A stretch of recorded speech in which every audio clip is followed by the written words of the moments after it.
aumentaron las exportaciones. Eso en una proporción mayor es un factor muy positivo para la sociedad dominicana. Mejoraron los términos de intercambio comercial con Estados Unidos, con Europa y con los escenarios normales en que la República Dominicana pues tiene mercado. La inversión extranjera ha seguido creciendo en la sociedad dominicana. El turismo retomó crecimiento. Crecía lentamente, en un momento tuvo un declive hace unos pocos años, pero ahora ha repuntado otra vez con mucho impulso. Y ahí la iniciativa del presidente Danilo Medina de buscar 10 millones de turistas, pues se siente más cerca, 7 millones y pico, y tuvo un repunte. La buena noticia que ha habido de Cancillería, en que tú has jugado un papel acompañando de forma estelar a nuestro presidente del partido, Miguel Vargas, y ministro Miguel Vargas se retira, una labor ejemplar que ha hecho en Cancillería. Y con un soporte y un apoyo y una coordinación de criterio con el presidente de la República, porque solo se puede hacer una labor en Cancillería bajo la coordinación expresa y la orientación del presidente de la República. Como todos sabemos, Cancillería es un tema que directamente maneja con el presidente. El acuerdo con China crea muchas expectativas en términos económicos para el país, abre oportunidades. Entonces, los indicadores económicos con el que cierra el 2018 son muy favorables para la República Dominicana, y las perspectivas a ese nivel también favorables. Sabes que sin una perspectiva económica estable no va a haber sociedad ni política estable. O sea, realmente ese es el modelo con el cual funcionan las sociedades y nosotros no escapamos a ese modelo. Me llamó mucho, Carlos, la atención cuando el presidente sostuvo la entrevista que duró un buen tiempo, ¿verdad? 1 hora y pico, creo, sí, 1 hora y media casi, a mediados de año, donde el presidente decía, refiriéndose obviamente a gente de la oposición tradicional, que decía, no tienen concepto de Estado, no conocen la economía. O sea, en la política moderna, lo primero que tiene que tener alguien que vaya a ejercer un rol en ella, sea de oposición o sea de gobierno, es entender el mundo económico. O sea, hay que hacer un curso mínimo básico de economía. Por ejemplo, para que nadie vaya a creer que yo estoy presentando esto como un mundo idílico, de ninguna manera, mis análisis siempre son realísticos, va a buscar la realidad. Tenemos el factor deuda, que es un factor que no hemos podido limitar, seguimos dependiendo mucho de deuda, pero está bajo control en términos del manejo macroeconómico del país. No es un factor, hay gente que lo anuncia como un riesgo, como que ya va a suceder, pero el país sigue marchando sostenidamente ese crecimiento a pesar del incremento relativo muy pequeño en relación al tema de la deuda. Y creo que a mí siempre me ha gustado la política del Banco Central. Alguna gente no... Mira, voy a decir algo que quizá muy pocas veces he dicho. Cuando Hipólito y el PRD llegó al gobierno en el 2000, yo pensé que había que dejar al incumbente en ese momento, que es exactamente el mismo que está ahora. Porque mirándolo en el espejo de los países que tienen economías consolidadas, Inglaterra, Estados Unidos, son países donde la gobernación del Banco Central continúa por lo menos 2 años el nuevo gobierno. Y yo creo que eso, para crear confianza a los agentes del mercado, crear confianza a los inversionistas, crear confianza a los empresariados, que por cierto, también es una cosa que los jóvenes políticos que me están escuchando me gustaría que le prestaran mucha atención, ustedes que quieren hacer carrera política, ¿no? Es el hecho de que hay que reconocer el papel estelar del empresariado en la sociedad. O sea, nosotros que venimos de una escuela de izquierda, menospreciábamos el rol del empresario, pero el empresario, con los años yo me di cuenta, Carlos, que un empresario, sobre todo cuando está en su proceso de emprendimiento, los primeros 20 años, es uno de los que más trabaja, o si es el que más trabaja en su propia empresa. Y además hay una definición que a mí me encantó, que le escuché en los 90 y pico, pero es Enriquillo Sánchez, que ya pensador dominicano, no solo poeta, poco conocido por la gran mayoría, pero muy reconocido en el ambiente literario, brillante, brillantísimo como ensayista y artículo de periódico. Era uno de los escritores principales del siglo, cuando el siglo, pero es que el siglo tuvo su... Ahí hay una colección, por cierto, editado como libro, y él define, el primero que escuché definiendo al empresario como empresario es aquel que administra riesgo. Administra los riesgos. A mí me encantó esa definición, me quedé ahí, la estudié posteriormente, leí economía para entenderla, y la verdad es que el empresariado en una sociedad es fundamental, porque tiene que administrar riesgos todos los días. Invertir es una cosa compleja, crear una empresa es una cosa difícil, una cosa compleja. Solo hay una cosa más compleja que esa, y Peña Gómez se lo decía a los empresarios, un partido político. Peña Gómez, recuerdo que le decía muchas veces a los empresarios, es difícil hacer una empresa, perfecto, vengan a hacer un partido, para que ustedes sepan lo difícil que es.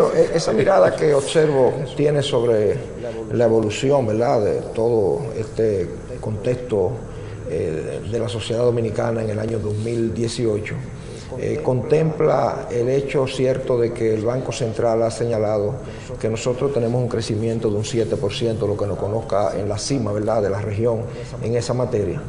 Pero él mostró una preocupación, era el requerimiento público que hizo, ahí estaba consignado, el requerimiento público que hizo para que los salarios de los empleados, que la clase obrera y el sector laboral de la República Dominicana obtuviera en cierta medida parte de esa riqueza nacional. Te agradezco esa pregunta, mucho te la agradezco, porque por dos cosas. Primero, porque la clave de la economía es generar empleo.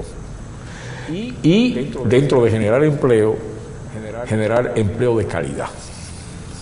Empleo que puedan crear familias estables, satisfacer las necesidades de las familias, tener una buena educación, una buena salud, tener oportunidades para que sus hijos sean emprendedores, que por cierto hay que educar a los hijos no para que busquen empleo, sino para que construyan empleo. Es una lógica que la educación tiene que hacer un cambio alrededor de ese modelo. Entonces, te agradezco esa pregunta porque precisamente yo creo que fue una valoración sociológica y política del gobernador, que no acostumbra a hacerla, tiene una lógica más de tecnócrata frío, de manejar los números, y me gustó mucho a mí también cuando yo le escuché recientemente, a final del año, decir ese juicio que tiene mucha validez. Primero, vencer dar oportunidad de empleo, o sea, hacer reducir el desempleo, que se redujo algo en la sociedad dominicana, pero sobre todo, tan y más importante en cierta manera, es la calidad del empleo, que resulta, y tiene que ver con el salario. El 60% o más, los indicadores, los dominicanos ganan por debajo de 15,000 pesos. Eso significa un empleo de baja calidad. Y los empleos que demanda la economía principalmente son empleos de salarios bajos. O el otro elemento, que es el de la economía informal, que por cierto en la economía informal, que compite en tamaño con la formal, que es un problema que tiene la sociedad dominicana todavía.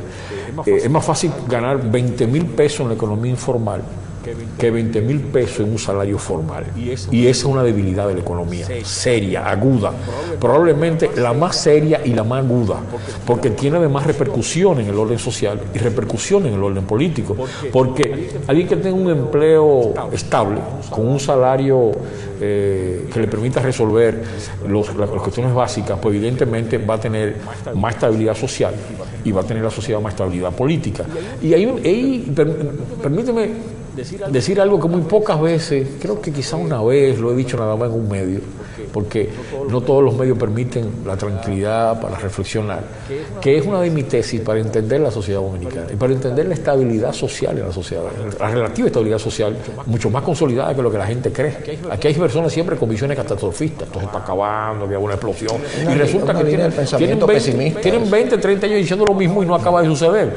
Una vez en una discusión, recuerdo, le decían, algún día van a acertar, porque tanto lo repiten que algún día puede ser. Pero resulta, una de las cosas que a pesar de sus salarios bajos, de una gran mayoría, salario de baja calidad, o sea, empleo de baja calidad, que es un problema serio que la economía dominicana está creando todavía.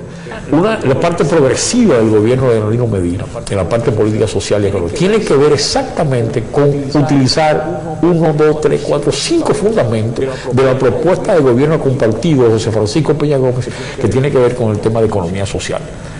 O sea, porque si tú tienes bajo salario, pero te dan una buena educación, tú ahorras que la gente no tiene que gastar en educación, porque te saca del colegito que paga 800 pesos mensuales, entonces los mando a la escuela, no tengo que pagar 800 ya, entonces mi salario crece. O sea, si la educación se fortalece, el salario crece. Si la salud pública se fortalece, también el salario social te compensa, porque yo tengo que gastar menos, porque me dan, en términos de servicio privado para la salud, porque el servicio público de salud me compensa. Entonces ese salario social es muy importante que crezca en la sociedad dominicana. Para eso se necesitan políticas sociales progresivas que han avanzado también en los últimos años, a pesar de aquellos que solo ven la mancha del sol. Para cerrar este segmento, ¿verdad? Me gustaría saber desde el punto de vista de Alejandro Abreu, el sociólogo, el profesional de la conducta humana y de la sociedad, el tema de si todavía tiene vigencia la crítica que se le hace al crecimiento de la riqueza nacional, que es la distribución de esa riqueza, para que una gran parte de la sociedad dominicana no se sienta excluida. Yo creo que el esfuerzo que ha hecho el presidente con las visitas sorpresa, con las soluciones de problemas que son pequeños para los citadinos, pero para ellos que están en esa posteridad permanente y en el tiempo, ahora cuando un presidente lo visita, le resuelve, le da seguridad de cosas concretas y tangibles para su comunidad, yo creo que hay una distribución, quizá el tema también de educación, con un presupuesto de un 4%, este año 2019 de 270.000 millones de pesos. Es decir, creo que ha mejorado mucho la distribución del ingreso, pero la invitación que te hago es a cerrar este ciclo con una mirada en ese sentido. Si crees que todavía esos desafíos siguen permanentes en el poder político, o si, por el contrario, hemos tomado el camino. Te voy a lo internacional rápidamente y a lo nacional. El hecho de la separación de los extremos, de una élite que controla demasiado poder económico y una masa con muy poco poder económico, una tendencia de la economía moderna que se ha acrecentado según los estudios de geopolítica internacional. O sea, no solo en la República Dominicana, es una tendencia generalizada. Y toda la ola de políticas neoliberales pues han ayudado a crear esa sensación. Y en la República Dominicana obviamente existe. Ahora bien, hay un dato interesante que aporta en el orden de lo que tú estás señalando, que es que la clase media dominicana ha crecido. De hecho, uno de los principales éxitos que presentan los analistas del partido de gobierno es que la clase media ha pasado a ser un segmento mayoritario. La clase media de 18, 20, 24, ahora están 35, 36, 37. Y esa clase media pues ha podido desarrollarse porque los términos de distribución de la riqueza pues varían en algunos aspectos en la sociedad dominicana, y sobre todo nos acercamos un poquito más a una sociedad de mayor oportunidades. Y vemos cómo crecen los barrios, cómo crecen las urbanizaciones, cómo crecen. Hay un ingrediente para medirlo, fuera de la estadística del Banco Central y de lo que publican los periódicos y los especialistas. Y aquí termino la reflexión. Y es, vean la evolución de la calidad de la vivienda. Es un ejemplo para mí clásico, y es el barrio Abanico de Herrera. Lo conozco desde el momento de formación. Todo de cartón, todo de zinc, todo de madera, residuos, o sea, pedazos de cosas, incluso hasta placas de esa que se utilizan para la impresión tradicional de las imprentas de antes. ¿Qué resulta hoy día? Ahora lo miro, repito, el Abanico de Herrera, que no es un barrio, todos conocemos como barrio popular. Ahora vemos casas de concreto, pisos, blogs, 2 pisos, 3 pisos, en el mismo lugar donde veía. Y eso es desarrollo de clase media de ascenso económico y social y de alguna manera de distribución de la riqueza y de alguna manera de mejoría en algunos estados, a pesar de que la presencia de la pobreza todavía sigue siendo demasiado grande en la sociedad dominicana y sí hay que seguir mejorando los términos de distribución e intercambio con políticas sociales y económicas progresivas, sobre todo dedicadas a la juventud, dedicada a esa, que es donde tenemos el problema principal. La sociedad dominicana se incorporan 300.000 jóvenes buscando que necesitan empleo y la sociedad dominicana solo puede emplear 150, 140. Hay un desequilibrio, especialmente en lo que tiene que ver con la juventud. Mira, ciertamente el planteamiento que hace sobre el tema de la vivienda y cómo se puede utilizar para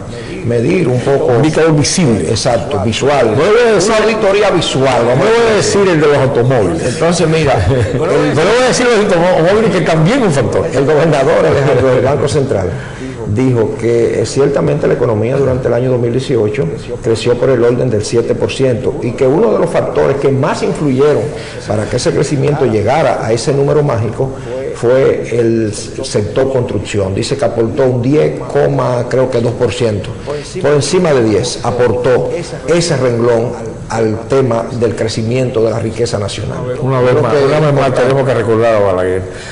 Cuando se mueve la plana, la economía se mueve cuando la plana se mueve.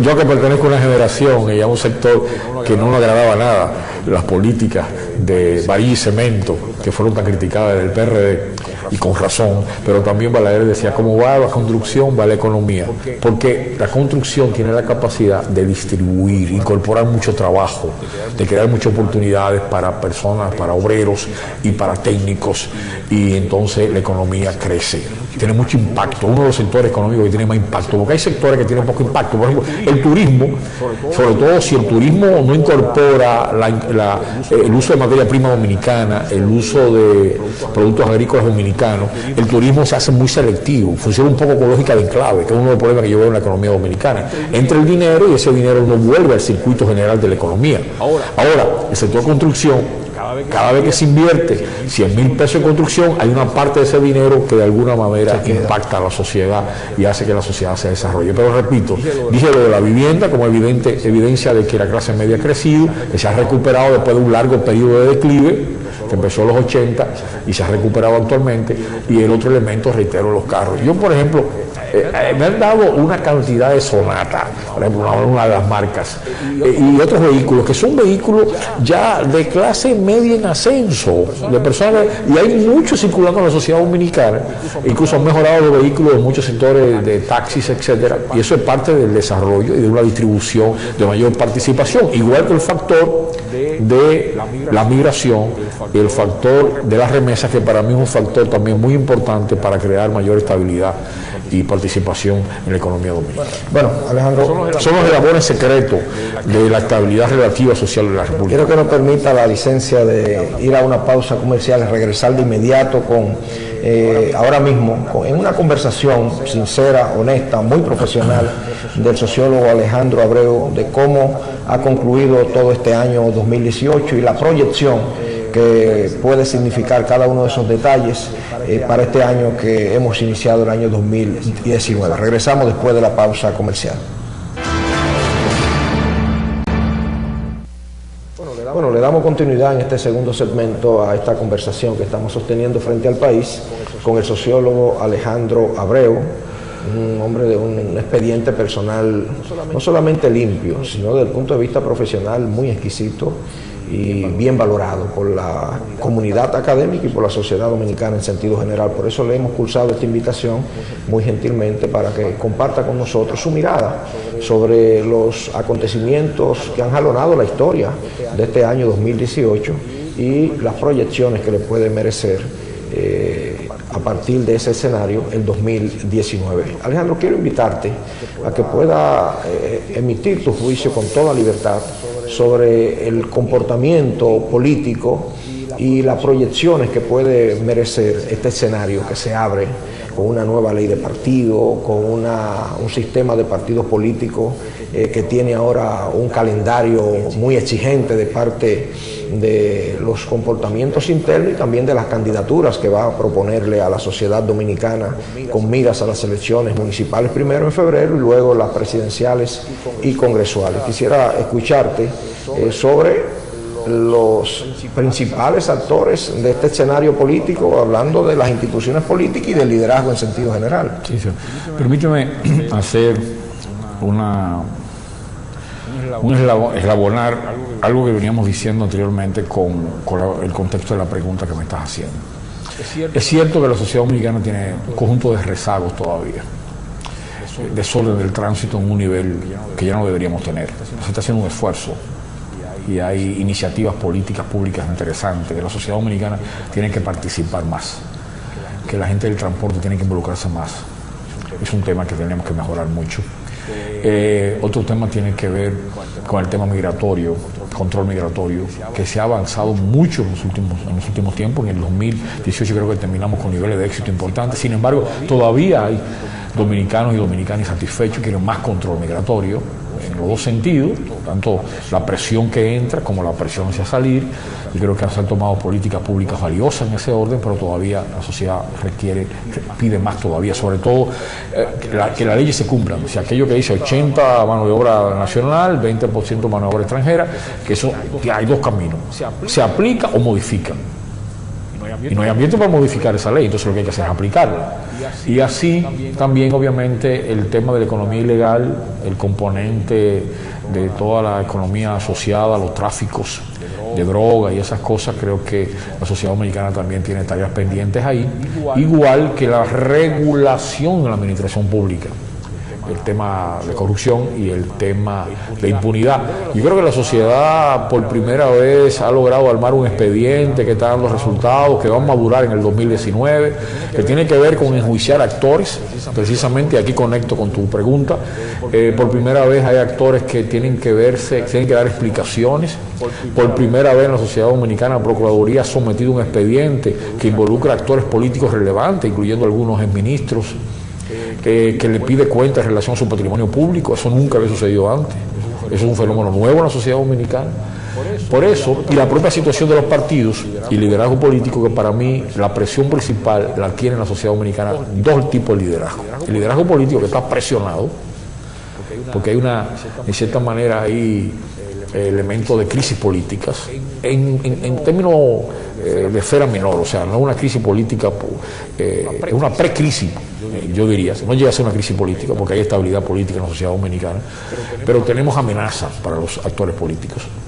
Y los otros son las amenazas que tiene también el empresariado para aprovechar más las oportunidades que presenta la economía dominicana. El empresariado tiene que ser más agresivo para aprovechar las oportunidades de la República Dominicana. Entonces, la calidad de una sociedad está determinada por el tipo de liderazgo que tenga, por los líderes que tengan. Esa es la sociedad. Por ejemplo, tú tienes, tiene Israel, por ejemplo, la nación de Israel, la economía de Israel, la política.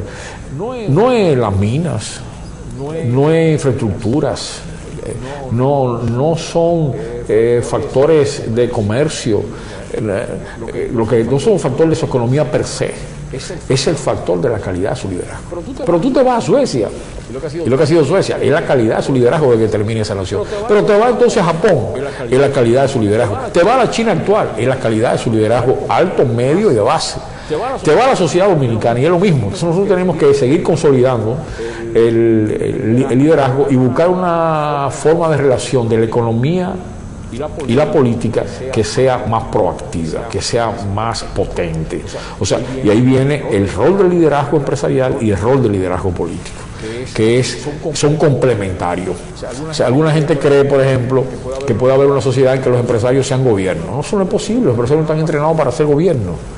y manejar políticas públicas, ese no es su terreno. Pero al mismo tiempo algunos creen que los políticos tienen que ser todos empresarios y sustituir a los empresarios. Los políticos no están para sustituir a los empresarios, los políticos están para convivir con el empresariado. Entonces, de ahí, para convivir, incluso para poner reglas de juego, para fortalecer las reglas de juego. De ahí aprovecho para decir lo siguiente: yo tengo un enfoque diferente a la mayoría. A veces me siento como el raro, y es que yo no veo una crisis catastrófica en la sociedad dominicana en un orden, al contrario, una sociedad en expansión, en desarrollo, pero tampoco veo que vivimos en el mejor de los mundos posibles. Yo lo entiendo, y la forma de yo describirlo es de la forma siguiente: vivimos una crisis de desarrollo. Por cierto, las crisis de desarrollo son difíciles de entender. Vivimos una crisis de desarrollo de la democracia dominicana. ¿En qué sentido? Yo creo que los actores y los que dirigen el sistema político dominicano, y los que opinan, los que escriben, los que participan en programas, la oposición y parte del gobierno, no tienen el discurso adecuado, no tienen la propuesta adecuada, no entienden a la sociedad dominicana en su real complejidad actual. Y tienen un razonamiento maniqueísta. Todo lo que está hace el gobierno está mal, dice la oposición clásica, que todavía sigue teniendo presencia, una oposición mandada a guardar con ese discurso, y por el otro lado un discurso que dice que todo lo que hace el gobierno está bien. Entonces los dos discursos, del extremo lo bueno y lo malo, lo positivo y lo negativo, son irreales. Realmente la sociedad dominicana ha alcanzado grandes logros. Este es el mejor momento de la historia política, económica, institucional, cultural, artística, tecnológica de la historia de la República Dominicana, Carlos. Nunca la sociedad dominicana ha tenido las oportunidades, los niveles que tiene en este momento. Nunca ha tenido la juventud preparada como lo tiene ahora. Contrario a lo que la gente cree. Tú incorpores a tu análisis el tema de si estamos en el momento histórico que vive ahora la República Dominicana, en un momento de transición generacional. Me refiero a la transición no solamente en la comunidad política nacional, en el sistema de partido nuestro, sino la transición en el empresariado, en el deporte, en la cultura, porque eso se puede leer, eso se puede ver cuando se tiene esa capacidad analítica que tú estás demostrando. Si estamos en ese momento de transición generacional, o si hemos llegado a un punto que todavía se puede prolongar en el tiempo el liderazgo actual, sobre todo en la comunidad política nacional. Me gustaría escucharte sobre el desarrollo de tus ideas sobre ese tema. Te lo voy a explicar con lenguaje del deporte. Hay una cosa que le llaman el ciclo olímpico, el tiempo que dura un atleta muy joven, 14, 15, 16 años, para preparar su carrera y llegar a ser un competidor olímpico. Eso dura 10, 15, 12 años. Un ciclo, para después entonces ver lo que dura en primera categoría compitiendo. En el béisbol, que es el deporte nacional, pues usted contrata un muchacho de 16 años, 16, 17 años. Para llegar a Grandes Ligas, la mayoría maduran a mediados de la década de los 20, es decir, 10 años, 9 años, 8 años. Solo sorpresas llegan antes. En política pasa exactamente igual. Hay ciclos, y eso está reflexionado ya y planteado en la historia política. Balaguer tiene un texto clásico. Balaguer se lo dijo porque Balaguer era un genio político, para desgracia de muchos, en lo que yo también estaba, y para reconocimiento de otros y beneficio de otros. O sea, Balaguer le dijo en el propio gobierno de Trujillo, la condensó en un libro que se llama La palabra encadenada, que fue un libro que él mismo se corrigió su discurso, cosa que es válida, pero él se corrigió su discurso. Ahí él planteó que los ciclos duran 33 años. Los ciclos políticos. El ciclo político que vivimos en la sociedad dominicana actual se maduró sobre el ciclo 90. Y es el que está gobernando. O sea, primero fue el no reboteo y después a ese grupo, el que es presidente actualmente. El primer puesto de relevancia en la sociedad dominicana que ocupó fue presidente de la Cámara de Diputados. Y ahí empezó a consolidar lo que hoy tiene. Entonces, forma 30 años se cumplirían en la década entre el 20 y el 24.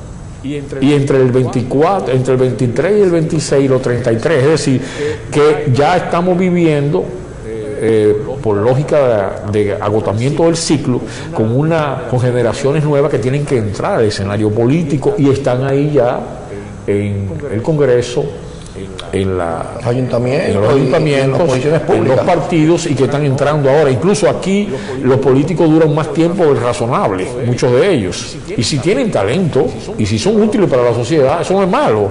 Incluso la sabiduría y el conocimiento, la experiencia hay que aprovecharlo. Ahora, evidentemente, entonces que la sociedad dominicana tiene que entrar en un ciclo político de nuevos actores, de nuevo liderazgo, y las generaciones que actualmente tienen el predominio tienen que contribuir a facilitarlo.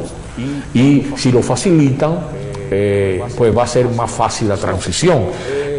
Me gustaría agregar que los dos grupos de poder más racionales que ha habido en la sociedad dominicana, racionales quiere decir manejan las formas, racionales quiere decir cumplen las normas que ellos mismos se dan, racional quiere decir manejan con sensatez las contradicciones internas, buscan formas de unificación, buscan poner los intereses del grupo en el poder por encima de los subsectores al interior del grupo de poder.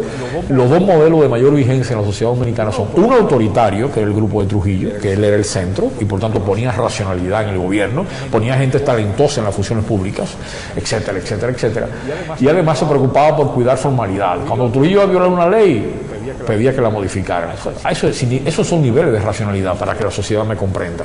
Y además buscaba cumplir con las normas que establecía en la sociedad. Y buscaba, por ejemplo, controles en la inversión pública, de que tenían que ser de calidad los puentes, las carreteras. Todo el mundo sabe que eso es famoso en los regímenes de Trujillo. El otro grupo en el poder que maneja con racionalidad sus contradicciones internas y que maneja un discurso racional en la relación con la sociedad, con la economía, es el grupo del Partido de Gobierno, el Partido de Liberación Dominicana.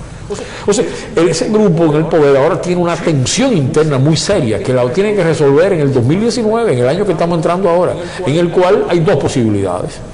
Manejan un acuerdo interno en que los diferentes sectores y liderazgos coparticipen, y otros se desgarran y se dividen. Un escenario de conflicto. Y los analistas y pseudoanalistas se dividen en esos dos escenarios. Algunos dicen ya esa división es irreversible, y otros dicen no hay capacidad, y otros dicen no, ¿cómo? Hay capacidad de entendimiento. Yo pido ir paso a paso, esperar las decisiones que se van a tomar a principios de año con los temas claves, por ejemplo, con relación a quienes se van a presentar en el 2020. Yo pido cautela, pido equilibrio, pido que no se precipiten, porque evidentemente los dos líderes que dominan el escenario político dominicano, le gusta a usted o no le gusta, son el presidente Danilo Medina y el expresidente Leonel Fernández. Esa es la situación actual. Hay otros liderazgos importantes.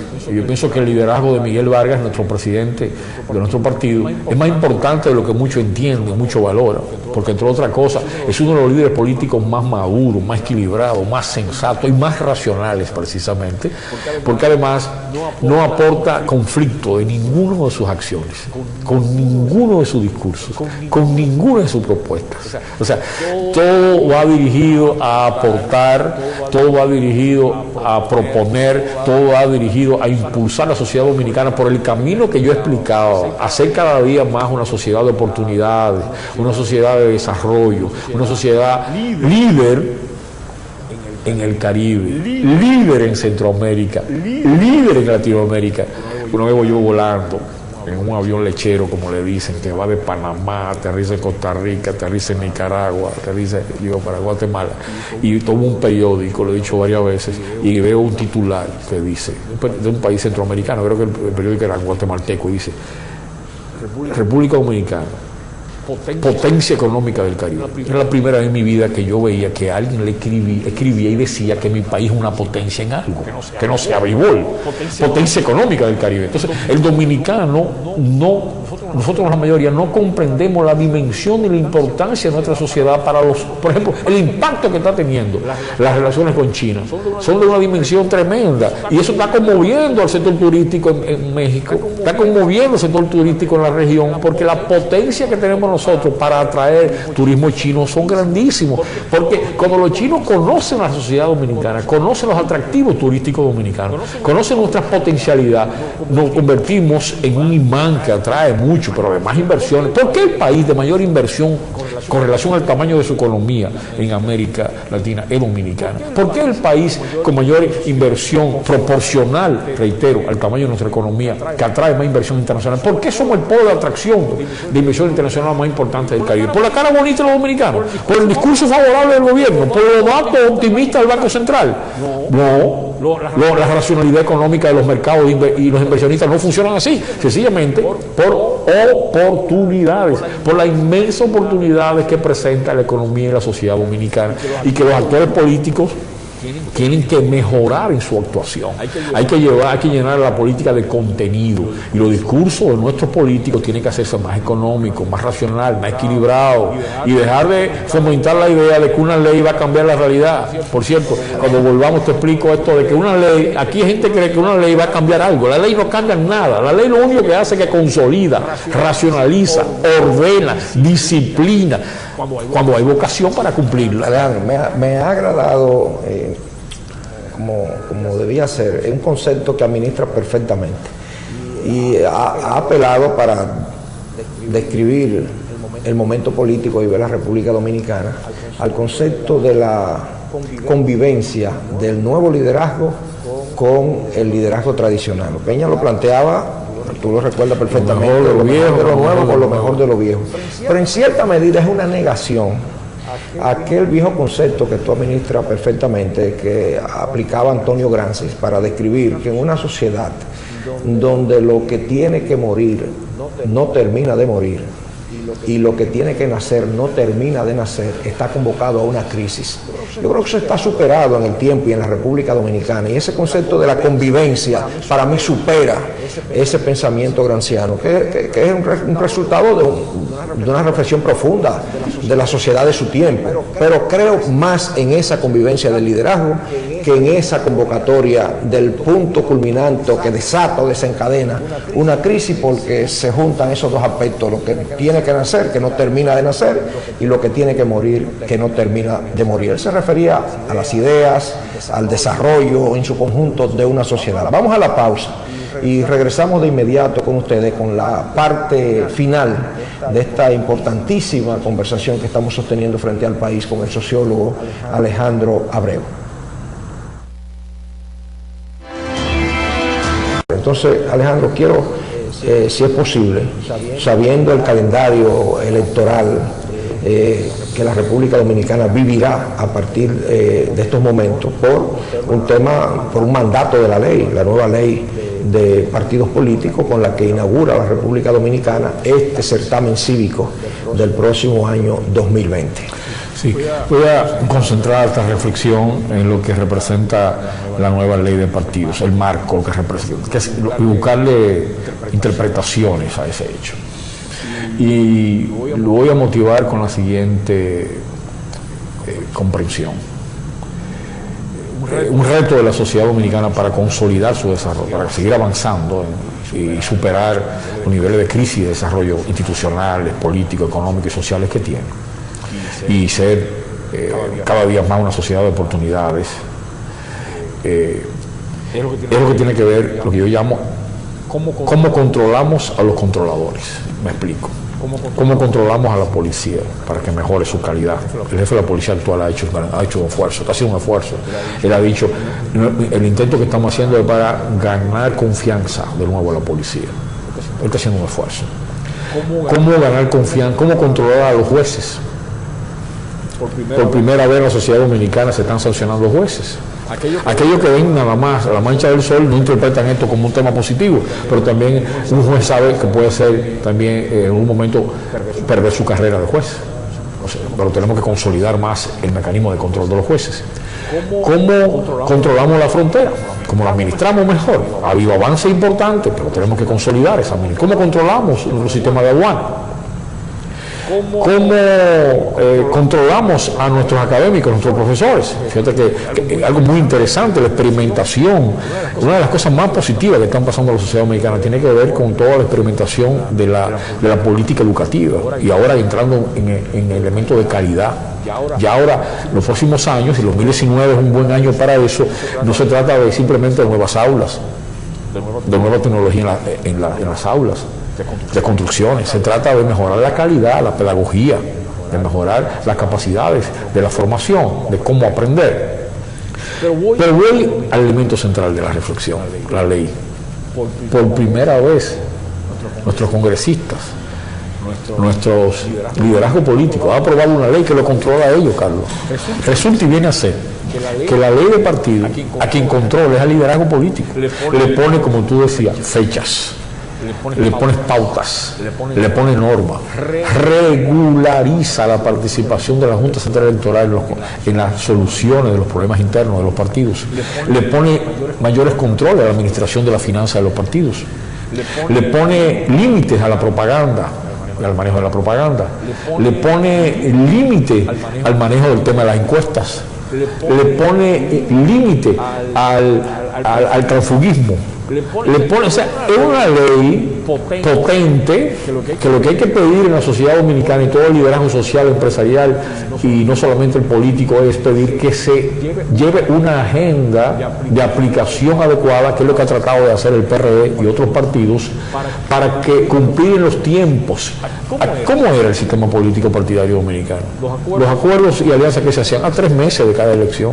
Ahora hay que proyectar las alianzas 10 meses antes, Carlos. Tienen que estar definidos los perfiles.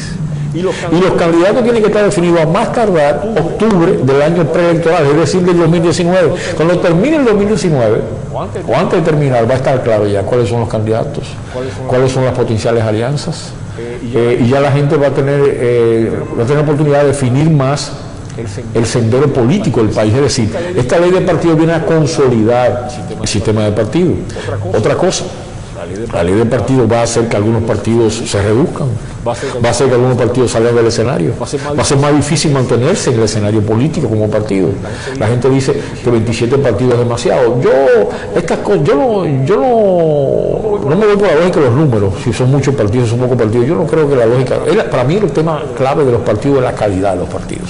O sea, lo que tenemos que aprovechar es que la ley del partido mejore la calidad de nuestros partidos, incluyendo inversión en educación. El PRD va a anunciar en los próximos días del mes de enero una iniciativa en formación extraordinaria que se está ponderando, que se está valorando. No lo voy a plantear aquí porque voy a dejar a quien le corresponde hacerlo, que esté encargado de esa área, pero los partidos tienen que fortalecer su sistema de formación. Los partidos son, y precisamente mencionaba Antonio Gramsci, que es muy valorado por los sociólogos y que ve la escuela marxista, pero es un marxista con enfoque culturológico, histórico, brillante, italiano, de principio de siglo, murió en la cárcel lamentablemente. Hablaba precisamente de que los partidos son germen de Estado. O sea, un partido donde tú te entrenas para administrar el Estado. Un partido, como tú administras el partido, como tú administras el Estado. Entonces los partidos son instituciones fundamentales, y además la sociedad dominicana, la sociedad mundial en general, no tiene sustituto para los partidos. Alguna gente quiere, la sociedad civil, organizaciones sociales, organizaciones empresariales, quiere inventar con modalidades de gobiernos corporativos, o simplemente un líder carismático que viene, y viene de afuera, y mira, nada, todo eso. Los partidos son mecanismos intermedios entre la sociedad y el Estado. Es una definición perfecta con la que yo y todo invento de modificar eso, todo invento que viene, los resultados han sido peores. Claro. Cuando viene alguien que no viene del sistema del partido y pasa a controlar el poder, finalmente genera más crisis que la verdad. Lo que hay que mejorar es la vida de los partidos interna, y por tanto la ley del partido va a dirigir en ese sentido. Y además, y ojo y atención a todos los partidos, esta Junta Central Electoral no juega. Esta Junta Central Electoral va a aplicar la ley de partido. El reglamento te orienta hacia dónde se marcha esa Junta Central Electoral. Van a aplicar el reglamento. Van a aplicar el reglamento. Y el que se sale del reglamento lo van a sacar de circulación. O sea, es una ley que se está tomando en serio. Tú tienes para el 2019, que está en agenda todavía, la ley de garantías electorales, la ley electoral, que todavía hay posibilidades de que se pueda poner en marcha. Sería interesante que se pudiera hacer porque consolidaría el sistema. Sería un gran aporte a la democracia el hecho de que se pueda lograr esa ley electoral. Pueblo dominicano, esa es la verdad. La primera vez que los políticos aceptan controlarse a sí mismos es esa nueva ley. Y la ley de garantías electorales precisamente va en ese mismo orden. Repito, la sociedad dominicana, y el 2019 va a ser un año clave. 2019 es un año clave para que sigamos consolidando la economía dominicana, mejorando los rezagos que tenemos, enfrentando los retos sociales, mejorando las políticas públicas, mejorando el monitoreo de las políticas públicas, mejorando la relación entre la economía y la política, mejorando los partidos dominicanos, mejorando la capacidad de hacer propuestas y de superar, aunque sea en parte, Carlos, aquella idea maniquea de que el que esté en el gobierno es corrupto, que el que esté en el gobierno es delincuente, que el que esté en el gobierno nada más trabaja para él, de que el gobierno todo es negativo, y aquella idea de que la oposición es bendita, de que por tal de la oposición ya te hace sacrosanto, de que es una cosa falsa, absolutamente falsa. Entonces tiene gente en la oposición que lo que quiere, la oposición, que lo que busca simplemente es posición, que no tiene criterio político, que no tiene propuesta. Y usted tiene gente en el gobierno, como existe en todas las familias. Carlos, todo lo que uno estudia en sociología, en historia, psicología, se resume, para el que lo quiere entender, nada más tiene que ver su familia. En su familia todos son de X tipo. En la familia de todo, en los partidos, en la sociedad, en el gobierno, en la oposición es lo mismo. Los gobiernos representan y expresan a la sociedad que gobierna. Ahora, el que quiere entender su sociedad, lo que tiene que hacer es estudiar su familia. Reitero, después de yo tanto estudiar, he llegado a la conclusión de que yo incluso reflexiono siempre en mis entornos y en la familia. Entonces, estructura. La familia sigue siendo el organismo social más importante, lo sigue siendo, y esto es una idea que pertenece al pensamiento conservador, pero es absolutamente válido. En la familia se forma lo que nos van a sustituir, en la familia se forma la convivencia, en la familia se forman los valores, la familia es incluso lo que hace funcional y útil en última instancia la propia escuela. La familia es la que pone los controles para saber discernir lo que es valioso y no valioso en los medios de comunicación, lo que es útil en las redes. Yo siempre a mis hijos, es la primera vez que lo voy a decir en televisión, le dije, cuando ellos estaban frente a la pantalla, primero dejamos que maduraran para que usaran pantalla. O sea, fuimos retrasados, no empezaron con pantallas muy temprano. Y sin embargo son chicos ahí que trabajan con pantalla todo el tiempo, pero le administramos la pantalla. Uno. Dos. Yo siempre me le paraba enfrente y le tocaba la pantalla y le decía, ese no es el mundo real.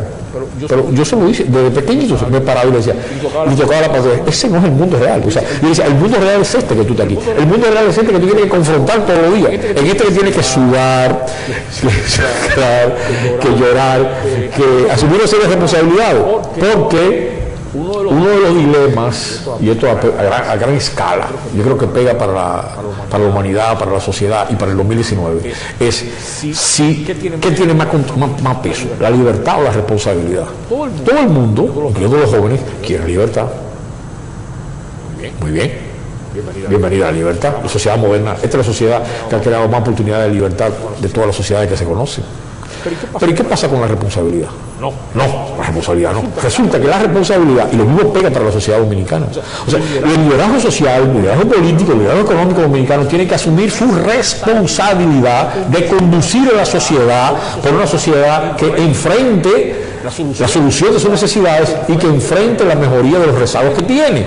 Pero con la familia pasa igual. Vamos a la familia de nuevo. Libertad para todos los miembros de la familia, libertad en la pareja, libertad por... Ajá. ¿Y la responsabilidad? La responsabilidad precisamente es el límite y lo que hace posible que la libertad no se pierda. Es al revés. Si tú, libertad por libertad genera anarquía, desorden. La libertad tiene que ser equilibrada con la responsabilidad. Lo mismo pasa al liderazgo político dominicano, y por primera vez desde la transición larga que empezó en 1962.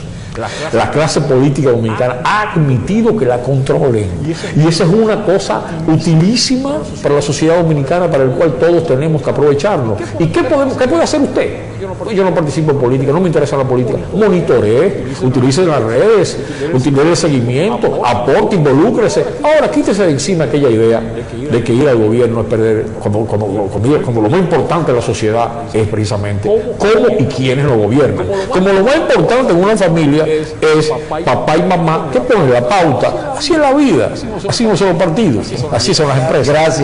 Gracias Alejandro. Sabía perfectamente que convertiría este escenario, este estudio de Metrovisión gran escuela, porque tu forma didáctica de expresar tus ideas hacen que las grandes mayorías puedan comprender cosas con palabras como tú las sabes expresar, para que la gente pueda asimilarla y entenderla. Así que agradezco infinitamente que hayas aceptado nuestra invitación y que haya enriquecido nuestro escenario con tus opiniones. Te agradezco a ti esta iniciativa, Metrovisión, este programa como va avanzando, ¿no? Este proyecto que tienes, que creo que consolida tus aportes a la sociedad dominicana, y siempre estaré complacido de acompañarte. Y además quiero decir públicamente lo que te dije en privado. Creo que has tenido una participación en la política y especialmente en tu papel de vicecanciller ejemplar. Te felicito porque has demostrado madurez. Y como te decía también fuera del aire, la gente cree que estadista es los presidentes nada más. No, un juez que cumpla su deber está actuando como un estadista. El Estado. Un jefe de policía que actúe, que cumpla su función, e incluso un jefe de policía regional también está actuando como un servidor del Estado. Y tú has sido un valioso servidor público. Gracias por tu opinión y gracias a ustedes por el honor de permitirnos esta cita cada día de la semana, de lunes a viernes, por Metrovisión. Será pues hasta otra entrega de Ahora Mismo.